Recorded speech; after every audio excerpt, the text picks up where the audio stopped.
피조세계에 하나님의 영광이 나타나는 꿈입니다. 비록 에덴 동산에서의 실수로 실패를 맛보았지만 하나님 에덴 동산에 실패했다고 우리를 포기하지 아니하셨습니다. 구약 성경을 보면 시대마다 하나님의 사람들을 모으셨고 부르셨고 그를 통해 일하셨습니다. 목적은 무엇입니까? 하나님의 나라의 꿈인 창조 세계의 완성을 향해 가는 것이었습니다. 그리고 최종적으로는 메시아이신 예수 그리스도를 이 땅에 보내심으로 하나님의 꿈, 하나님의 나라를 실현할 수 있는 길을 열어주시고 또한 알려주셨습니다. 그러므로 우리는 그 안에 들어와 하나님 나라를 만들어가는 믿음의 사람들입니다. 이 땅에 있는 이들이 많은 실패를 했음에도 불구하고 예수님을 보내시기까지 포기하지 아니하셨듯이 하나님은 지금도 우리를 포기하지 않고 인도하시고 보호하십니다. 거룩한 하나님의 꿈을 이루는 자로, 하나님의 꿈을 만들어가는 자로, 하나님의 꿈과 일치된 삶을 살아가는 자가 되기를 원하시고 인도하고 계십니다. 우리들은 이렇게 우리 안에 계신 하나님으로 인하여 하나님 나라의 비전, 하나님 나라를 꿈꾸며 살아갑니다. 이는 단순한 꿈을 넘어서는 것입니다. 그리고 이런 꿈을 꾸는 자들은 하나님 나라 안에서 거룩한 소망을 바라보게 하십니다. 그 거룩한 소망이 바로 하나님 나라의 완성이죠. 하나님 나라의 완성은 창조 세계의 완성이기도 합니다. 우리는 이 땅에 하나님이 계획하시는 주의 영광이 나타나며 그분의 뜻이 이루어지기를 바라는 원대한 꿈을 갖고 살아갑니다. 그리고 이 자리에 있는 저와 여러분들은 그 하나님의 구원 계획의 원대한 꿈을 실현시키는 믿음의 사람들입니다. 미래에 대한 꿈이 있는 사람과 미래에 대한 꿈이 없는 사람은 삶의 태도가 다를 것입니다. 마찬가지입니다. 믿음 안에서도 하나님 나라의 원대한 꿈이 있는 사람과 그렇지 않은 사람 다를 것입니다. 성경은 우리에게 하나님의 이 거룩한 꿈을 갖는 사람들이 어떻게 살아가는지를 알려주십니다. 그리고 하나님의 꿈이 나의 꿈이 되어 살아가라고도 하십니다. 하나님의 꿈이 마음속에 있는 사람들, 일관된 태도를 갖는데 오늘 우리는 바울에게서 그 모습을 발견할 수 있기에 오늘 본문을 통해 하나님께서 우리에게 주시는 그 일관된 하나님 나라의 꿈, 하나님의 꿈 안에서 사는 자의 모습을 바라보면서 나도 다시 한번 하나님 믿는 사람답게 새로운 믿음의 결단을 하고 우리 하나님의 거룩하신 원대한 구원계의 꿈을 나의 꿈으로 삼아 살아가려는 우리 결단하는 은혜의 시간이 되실 수 있기를 주의 이름으로 축원합니다. 그러면 하나님의 꿈이 있는 사람들의 특징은 무엇일까? 하나님의 꿈을 갖고 살아가는 사람들은 어떠한 삶의 자세를 보여줄까? 우리 고린도후서가 가르치고 있는 이 말씀을 통해 잠시 은혜를 나누고자 합니다. 우리 먼저 첫 번째로 하나님의 꿈 안에서 사는 자는 담대함으로 살아가는 자들인 줄로 믿습니다. 담대함으로 살아가는 것. 이 시대에 바로 우리에게 필요한 것, 신앙의 담대함입니다. 어려운 시대, 믿음을 나타내기 힘든 시대일수록 저와 여러분들 믿음으로 살아가는 담대함이 있어야 합니다. 하나님 믿는 믿음에 대해서 여러분 당당해야 합니다. 담대해야 합니다. 믿음은 저와 여러분의 삶을 든든하게 하는 기초입니다. 나를 담대하게 살아가는 능력의 원천입니다. 바울은 오늘 본문을 통해 자기에게 있는 속마음을 드러냅니다. 특히 고린도후서는 바울에 대해서 많은 공격하는 것에 대해서 변호하기 때문에 그 변호할 때 속마음이 드러납니다. 자, 왜 그랬냐? 바울이 복음을 증거하고 많은 일들이 일어날수록 반대하는 사람들도 바울을 향해 열렬하게 반대 운동을 펼쳤습니다. 바울의 영향력을 줄어들게 하고자 하는 마음도 있었고, 또 어떤 이들은 바울이 자꾸 사도 얘기하니까 아니 사도가 아닌데 왜 사도라고 하느냐, 사도성을 공격하기도 했습니다. 또 유대인들의 입장에서는 바울이 전하는 복음이 자기들과 맞지 않으니까, 유대주의와 맞지 않는다고 끝까지 쫓아다니면서 바울을 못살게 굴고 힘들게 하고 공격하기도 했습니다. 자, 이렇게 바울을 반대하던 다양한 어떤 이유에서든지 간에 집요하게 바울을 물고 늘어졌습니다. 얼마나 힘들겠어요. 바울을 향한 비난이 계속되니까 바울이 굉장히 힘들어합니다. 그런데 고린도 교회 안에서도 이런 일들이 생겼다는 소식을 듣고 마음이 아팠어요. 왜냐하면 바울이 고린도 교회에서 많은 시간을 보내면서 그들과 함께 예배드리고 말씀을 가르치고 주의 은혜의 복음을 나누었는데, 자기가 떠난 다음에 바울을 반대하는 사람들이 고린도 교회 안에서 바울 때문에 싸움이 나고 교회에 분란이 생긴다는 소식을 들으니 얼마나 마음이 아팠겠어요.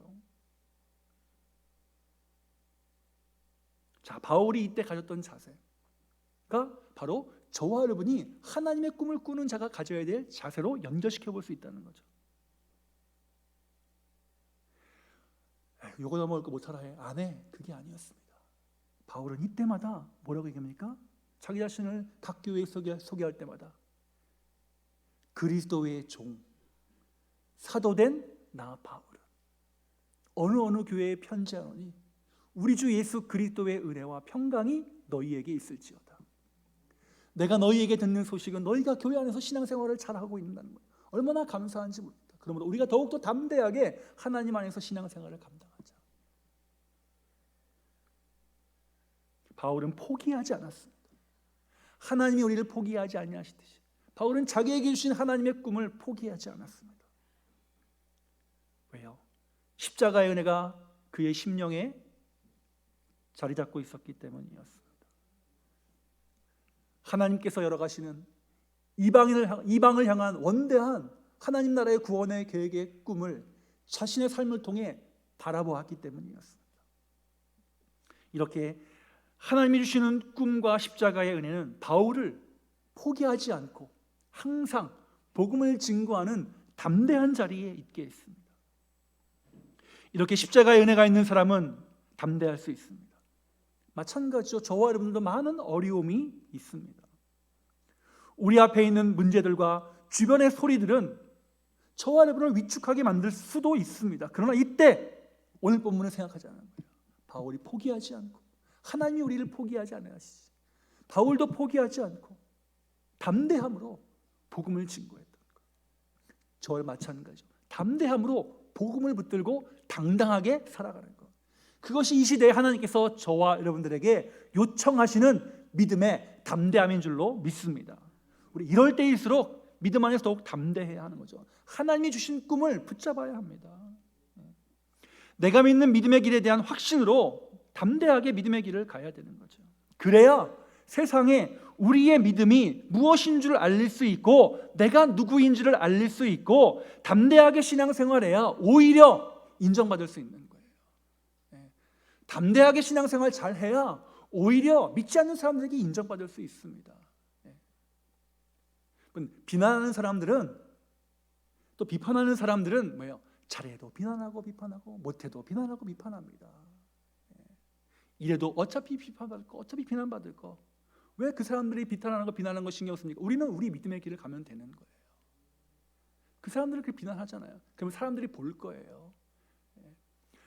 나이가 어릴 때는 자꾸 그쪽으로 쏠리죠. 비난하고 비판하면 그쪽으로 쏠리죠. 그러나 인생의 경험이 많아지고 삶의 경험이 풍부해지면 눈에 들어오는 것들이 생기지 않습니까? 그러면 자연스럽게 판단하게 될 것입니다. 그런데 그럼에도 불구하고 비난하는 사람이 있다? 그거 어떡하겠어요? 제가 지난주 1부 때 말씀드렸다시피 뇌과학자들이 긍정적인 사람들과 부정적인 사람들 뇌 사진을 찍어봤어요. 부정적인, 그러니까 결과는 뭐냐면 뇌의 구조가 다르다. 그래서 부정적인 사람들, 항상 뭐 하면 비판만 하고 비난만 하고 부정적으로 반응하는 사람들은 긍정적인 사인이 들어오면 뇌가 활성화가 안 돼요. 벌써 그렇게 굳어졌기 때문에 구조가. 그런데 부정적인 이야기를 하면 뇌가 반짝반짝반짝반짝 빛납니다. 그러니까 그런 사람들에게 아무리 긍정적인 것을 주입을 인풋을 들어오면 아웃풋이 나와요? 안 나와요. 반대로 긍정적인 것도 마찬가지. 긍정적인 분도 마찬가지입니다.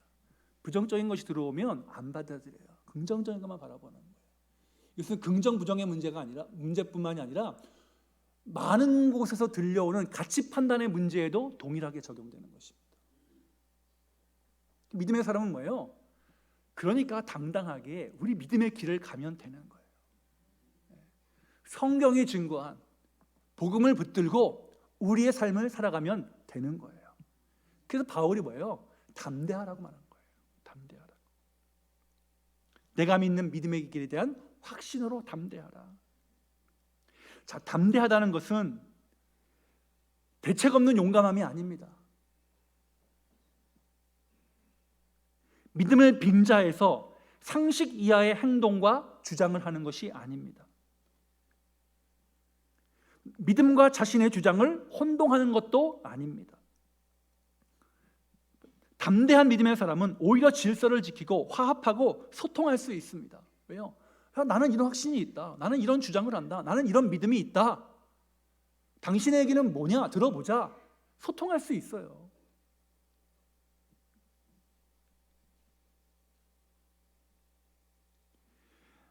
믿음 안에서 담대함은 우리를 구원하신 예수님의 마음을 이 세상에 나타내는 것입니다. 우리가 믿는 구원의 길이 하나님의 길이요, 진리요, 생명의 길임을 믿으며 살아가는 것입니다. 그러므로 우리 다시 한번 복음으로 삶을 살아내는 거룩한 담대함의 발걸음을 걸어가실 수 있기를 주의 이름으로 축원합니다. 복음을 위한 담대함이죠. 자, 바울은 고린도 교회의 많은 문제들에 대해서 답을 하고 가르치면서 한편은 자신을 변호합니다. 진리에 대해서는 무서울 정도로 변호를 하다가도 오늘 본문에 보니까 내가 고린도 교회 안에 있을 때 너희들을 대할 때 어떻게 했다? 유순하게 했다. 믿음의 사람들, 같이 담대한 믿음의 길을 가는 사람들과 함께 있을 때는 유순하게 대했다. 왜요? 온전하게 세우기 위한 사랑의 마음이 있었기 때문이었습니다. 그런데 바울은 그 믿음이 아니라 자기 고집대로 하는 사람, 자기 뜻대로 하는 사람, 예수를 믿는다고 하면서 하나님 말씀에 순종하지 않는 사람, 오늘 성경에 우리가 읽은 본문에 보면 육신에 따라 행하는 자들에 대해서 어떻게 했다고요? 담대했다. 육신에 따라 행하는 자들에 대해서는 담대했다. 그러니까 두 번째 우리가 담대해야 될 영역은 뭐예요? 육신에 따라 살아가는 사람들에 대한 것입니다. 아직 하나님의 은혜를 모르고 자기가 하나님이 되어 살아가는 사람들에게 바울은 담대하게 복음을 증거했고 그들을 주께로 인도하고자 가르쳤습니다. 자기만의 세계에 갇혀서 질서를 지키지 않고 하나님을 따르지 않으려고 하는 사람들을 인도하려고 담대하게 그들을 대했습니다. 바울은 이렇게 먼저 복음을 들어야 하는 이들에 대해 담대하게 복음을 증거했어요. 또 믿음 안에 들어와 있지만 삶의 체계가 아직 제대로 서 있지 못해서 육체의 소욕을 따라 육신에 따라 행하는 자들에 대해서 바울은 담대했습니다. 그럼 우리의 담대함은 바울과 같은 것이어야 합니다.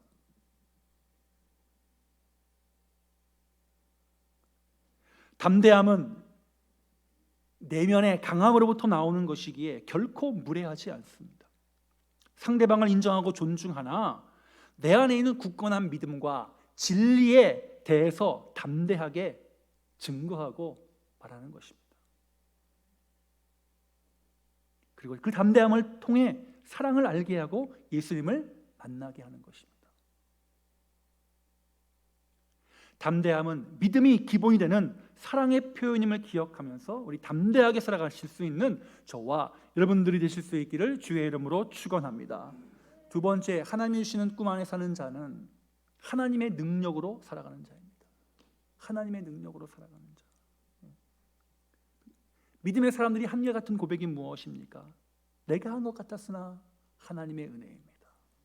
하나님의 능력이었습니다 라고 고백하는 거죠. 이 믿음이 우리를 하나님의 꿈 안에서 살게 하는 것입니다. 하나님의 능력으로 살아간다는 것은 하나님 앞과 세상에서 하나님이 하시는 일을 바라보는 믿음으로 살아간다는 것입니다. 육신에 속하지 않고 내가 어디에 속했다? 하나님의 은혜에 속한 것을 알기에 자기의 자리를 잘 지키며 살아가는 것입니다. 바울은 고린도 교회 교인들의 육신에 속한 자처럼 행동하는 것에 대해서 돌이키기를 요청합니다. 내가 유순하게 대했지만 지금 들려오는 소리를 보니 너무 사납다. 그런데 내가 그래서 고린도 교회에 한번 가서 방문해서 너희와 함께 너희를 지도하고 가르치고 믿음 생활을 하기를 원한다. 그런데 그때 가면 내가 유순하게 대하지는 못할 것 같다.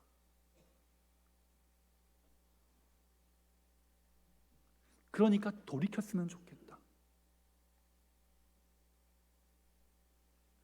고린도 교회는 세상적인 방법으로 살아가는 사람들의 주장이 너무 강해서 소란이 있었습니다. 바울은 그 고린도 교회를 다시 방문하기를 원하고 있었는데 그 바울이 내가 유순하게 했던 것을 기억했으면 좋겠다. 왜 유순하게 했을까? 복음 안에서 우리가 하나 되기 위함이다. 하나님의 능력으로 살아간다는 것은 육신적인 방법을 내려놓는 것입니다. 돌이킴과 겸손으로 사는 것에서 시작하는 것입니다. 나의 나됨이 어디로부터 왔는지 알아 하나님 앞에서 엎드리는 것입니다. 이 믿음의 모습이 우리들의 능력이 되어야 합니다.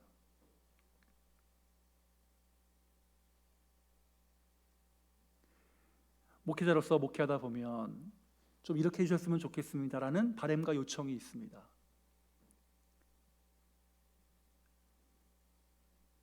그런데 그렇게 말을 하면 어떤 분들은 이렇게 합니다. 목사님, 그 말 안 하셨으면 좋았을 텐데 하신 것 같습니다.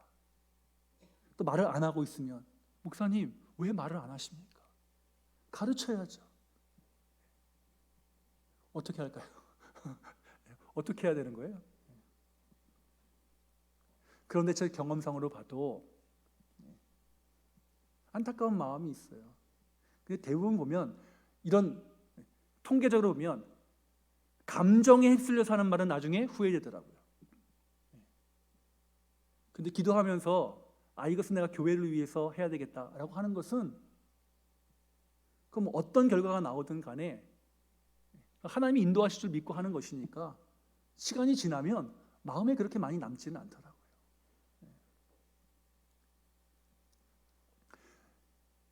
제가 여러분 아시다시피 좀 예민해서 스트레스를 많이 받는 성격이에요. 이번 주에 제가 교회 USB를 하나 잃어버렸거든요. 물론 원본 백업은 다 돼 있지만 한 3, 4일 동안 힘들었어요. 그거 잃어버려가지고. 왜냐면 제가 뭘 잃어버린 건 처음이거든요.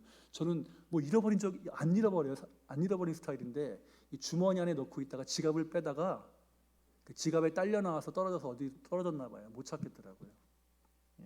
왜냐면 거기 안에 이제 교회 재정 본 거, 교회 재정 엑셀 파일이 들어있기 때문에 이거 누가 또 주워서 보면 또 어떡하나 그 생각 때문에 한 3, 4일 힘들었어요. 근데 어떻게 해요? 뭐 이미 잃어버렸는 거 어떡하겠어요?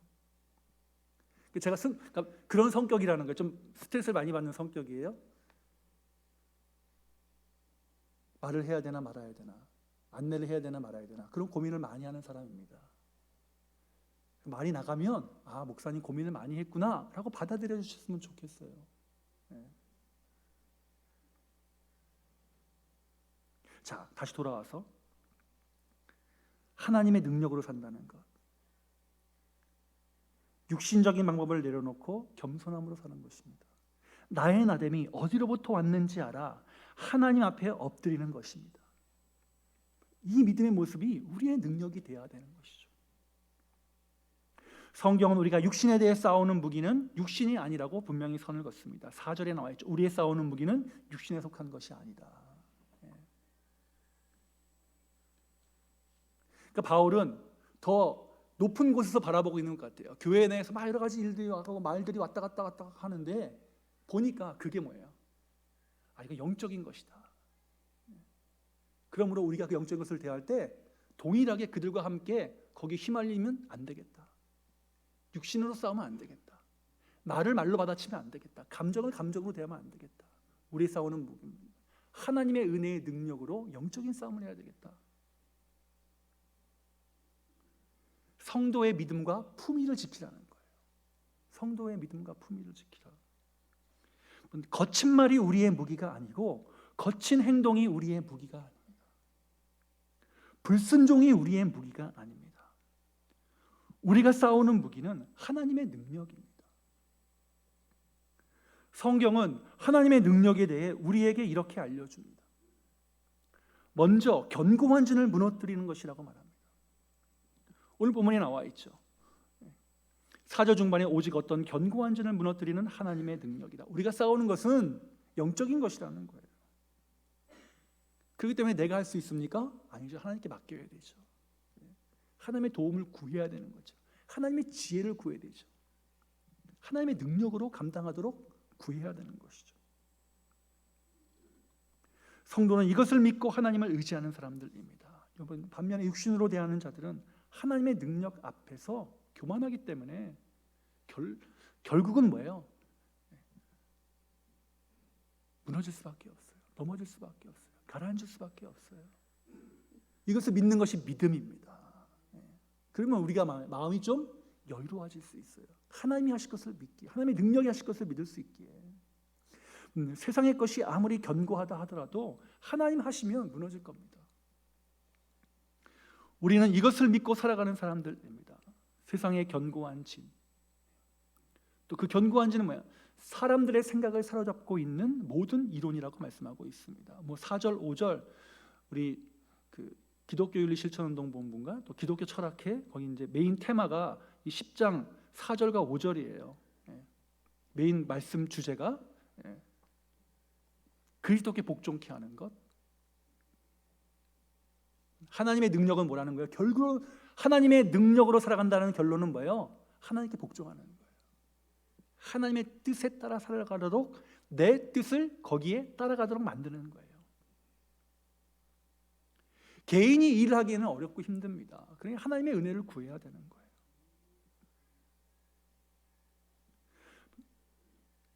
성도는 한 명의 개인은 이것을 감당하기 힘듭니다. 그러니까 우리 하나님의 은혜의 능력만이 하나님을 대적하여 높아진 세상에 높아진 것들, 세상은 하나님을 대적하여 높아진 것들을 무너뜨릴 수 있다고 믿고 하나님 앞에 나아가 엎드려야 되는 거예요. 하나님의 뜻을 구해야 되고 하나님의 지혜를 구해야 되는 거예요. 이것이 믿음의 방법이고 믿음의 사람들이 취하는 길이라는 거예요.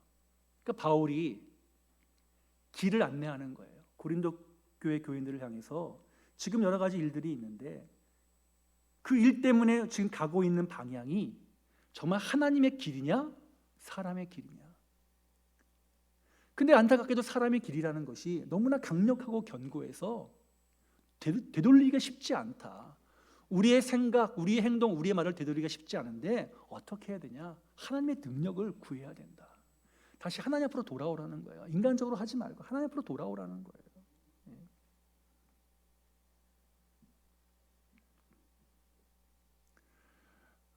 우리 교회 잠깐 사역하셨던 고근재 목사님 지금 계신 교회가 좀 어려운 일이 생기셨나 봐요. 저번에 이제 추석 후에 찾아오셔서 말씀을 나누는데 아이고 목사님 힘들겠다 그 생각이 들더라고요.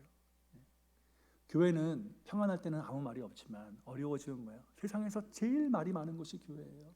그러니까 목사님 이러지도 못하고 저러지도 못하고 얼마나 힘드시겠어요. 특히 이제 부교육자의 입장에서는 힘들죠.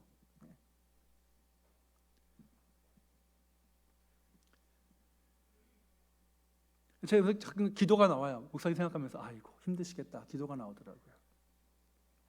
원로 목사님 추대하는데 젊은 분들이 뭘 요청을 했는데 목사님이 일들이 있어가지고 복잡한 문제가 생겨서 7표 차이로 원로 목사가 안 됐대요.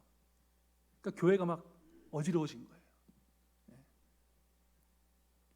그리고 후임 목사님 뽑는데도 시끄럽고 계속 시끄러운 거야. 무슨 일만 생기면 시끄러워지는 거야. 그러니까 자 그때 우리가 해야 될 것은 뭐예요? 여러분 마음이 어지럽고 교회 안에서 여러분 시험 든다고 이야기하고 사람들과 상처받으면 우리가 해야 될 일은 뭐예요? 하나님께로 돌아오는 거예요. 하나님 앞에 서는 거예요. 하나님의 능력을 기대하고 기다리는 거예요. 내가 먼저 앞서지 않고 하나님께서 하실 하나님의 뜻이 무엇입니까를 묻고 좀 잠잠하는 거예요. 그러면 우리의 감정도 가라앉고 하나님이 길을 열어주시는 거예요. 그것을 바라보는 것이 믿음의 길이고 교회가 해야 될 일이고 저와 여러분들이 가야 될 길이라는 거예요. 하나님의 능력으로 살아갈 때 모든 생각을 사로잡아 그리스도께 복종하게 하나니. 바울이 주창하는 게 뭐예요? 우리 사람의 말에 복종하지 말고 그리스도께 복종하자. 십자가의 은혜에 복종하자. 하나님의 은혜가 아니고는 우리가 예수님께 복종할 수 없는 것이죠. 그러면 하나님의 은혜에 집중하자라고 바울이 요청하고 있습니다. 그리고 또한 성경은 하나님의 능력으로 살아가는 사람들의 특징을 외모로 보지 않는 것이라고 말하고 있습니다. 예수님께 속했다면 속한 사람답게 살아가라는 것입니다. 세상은 자꾸 외모로 판단하려고 하잖아요. 그러나 성경은 하나님께서 외모로 사람을 취하는 분이 아니라고 하십니다. 바울을 외모로 보자면 지나치게 자랑하여도 부끄럽지 않은 사람이었습니다. 그러나 주께서 주신 권세는 외모에 따라서 사람을 취하는 것이 아니죠. 그러기에 우리가 있어야 될 것은 분명합니다. 하나님의 사람답게 생각하고 행동하고 하나님의 능력을 나타내는 것. 그것이 뭐예요? 하나님의 거룩한 꿈 안에서 창조 세계의 완성을 향해 가는 사람의 모습인 줄로 알고 이번 한 주간 동안에 다시 한번 하나님, 내 안에 하나님의 새로운 영을 창조하여 주셔서 그 은혜의 영으로 나를 새로운 하나님의 능력 가운데 서게 해달라고 우리 간구하시는 저와 여러분들이 되시기를 주의 이름으로 축원합니다. 마지막 세 번째, 하나님이 주시는 꿈 안에 사는 자들은 주께 칭찬받으며 살아가는 사람들. 사람의 칭찬보다, 물론 사람의 칭찬도 중요한 것이죠. 우리의 자존감을 위해서도 굉장히 중요한 것이고 인정 욕구 받는 것, 칭찬받는 것 좋은 것입니다. 자, 근데 문제는 뭐냐면 바울에게 들려지는 소식 가운데 고린도 교회 교인들이 스스로를 자기 자신을 칭찬하는 사람이 있다는 소리를 들은 것 같습니다. 물론 이 문제는 고대 그리스 로마 문명에서는 굉장히 자연스러운 것이었어요. 자기를 드러내는 것, 자기 자랑하는 것, 그 사람들이 인정해 주는 것. 그래서 남들보다 내가 똑똑하다고 인정받는 것이 굉장히 자존감을 높이는 행동 가운데 하나였기 때문에 그리스 로마 사람들은 자기를 자랑하는 일에 굉장히 열심을 냈습니다. 그런데 그게 교회 안에서도 생겼다는 게 문제였습니다. 특별히 자기를 자랑하는 문제 가운데 핵심은 뭐냐면 말이었습니다. 말을 잘하는 것은 지도자의 덕목 가운데 당시 문화의 하나였습니다. 그러니까 이게 그대로 교회 안에 들어왔다는 것은 무엇이냐면 내가 말을 잘하니 내가 교회의 지도자가 되어야 되겠다라고 스스로를 칭찬하며 나서던 사람들이 한 명이 아니라 여러 명이 있었다는 거예요. 그러니까 교회가 어떻게 되겠어요? 서로 말한다고. 내가 말 더 잘해. 내가 말 더 잘해. 내가 지도자가 돼. 내 말 들어야 돼. 바울이 이렇게 합니다. 스스로를 칭찬하지 말고 사람들의 칭찬받으려고 하지 말고 먼저 주께서 칭찬받는 자가 되라. 주께 칭찬받는 자가 되라. 그게 하나님 나라의 원대한 꿈 안에서 살아가는 사람들의 자세여야 한다는 거예요. 또 이 말은 이 말로 인한 문제가 생긴 것이 바울 때문이었잖아요. 왜요? 바울은 말을 잘 못했어요. 오늘 본문에도 있잖아요. 글은 참 잘 썼어요. 10절에 그들의 말이 바울의 편지는 무게가 있고 힘이 있지만 몸으로 대해서 말을 들을 때는 약하고 그 말도 시원하지 않다고 한다. 그런데 이런 사람들은 우리가 떠나 있을 때에 편지들로 말하는 것과 함께 또 것과 함께 있을 때에 행하는 일이 같은 것임을 알아야 된다. 말로 하나 글로 하나 같은 것인데 말로 할 때는 글로 보낼 때는 힘이 있다고 하고 말로 할 때는 시원하지 않다고 하니까 그게 무슨 말이냐? 아니다.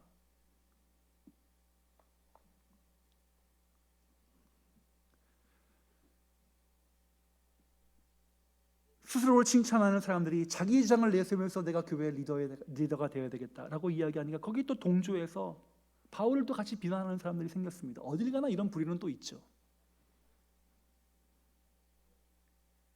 그러니까 바울이 얘기해요. 세상의 방법과 세상의 지혜를 교회로 갖고 들어와서 자신들의 잘남을 증명하려고 했던 사람들에 대해서 야, 너희가 하는 방법이 하나님께 칭찬받는 방법이냐? 생각해봐라. 그 하나님 칭찬하실까? 물어보아라.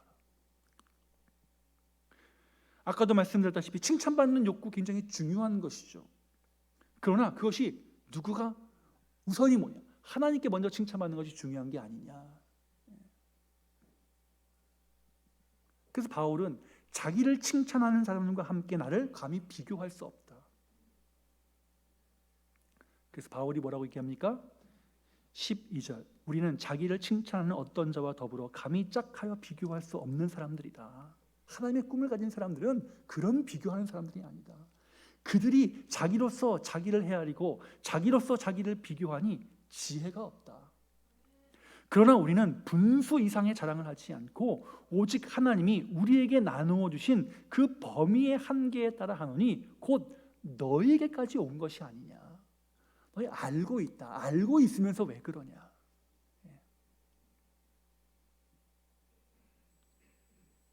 그리스도의 복음이 너에게까지 이르지 않았느냐.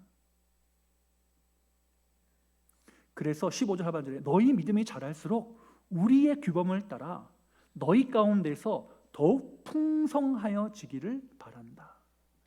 그래서 복음을 전하기를 원한다. 자랑하는 자는 주 안에서 자랑해라. 옳다 인정함을 받는 자는 자기를 칭찬하는 자가 아니요 오직 주께서 칭찬하시는 자니라.